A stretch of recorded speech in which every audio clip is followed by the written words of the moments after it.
أعزائي المتابعي القناة، هنتكلم النهاردة على مشكلة إن المية ممكن تخرج من الغسالة، يعني والغسالة مطفية مش شغالة، وكابل الكهرباء مفصول ومفيش أي شغل للغسالة. المية مغرقة الدنيا وطالعة من الغسالة.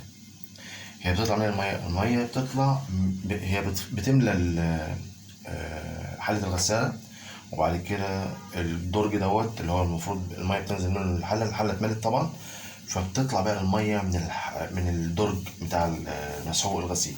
طبعا الدرج ده فيه 3 أدراج، بتطلع وبتنزل تحته، من تحت بتغرق الدنيا.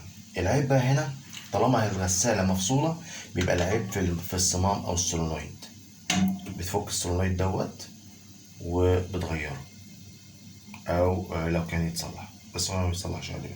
بيبقى الملف بتاعه باظ. هنا في ملف زي ملف كويل كده، بيبقى باظ. هو المفروض السولنويد دوت او الصمام دوت نورمالي هو كلوزد، يعني في الوضع الطبيعي مش واخد كهرباء، ووضع الايقاف مش شغال على الغسالة، ده كلوزد يعني قافل، محبس مقفول. فطبعا هي ما عندهاش، مش شغاله الغساله. ايه اللي يفتحه؟ ان هو ده يكون الكويل دوت فيه مشكله، فده يبقى مفتوح فتدخل الميه على طول ليل ايه ونهار، طبعا هتغرق الدنيا طبعا. يبقى ده يتغير. تمام كده؟ تمام. شكرا.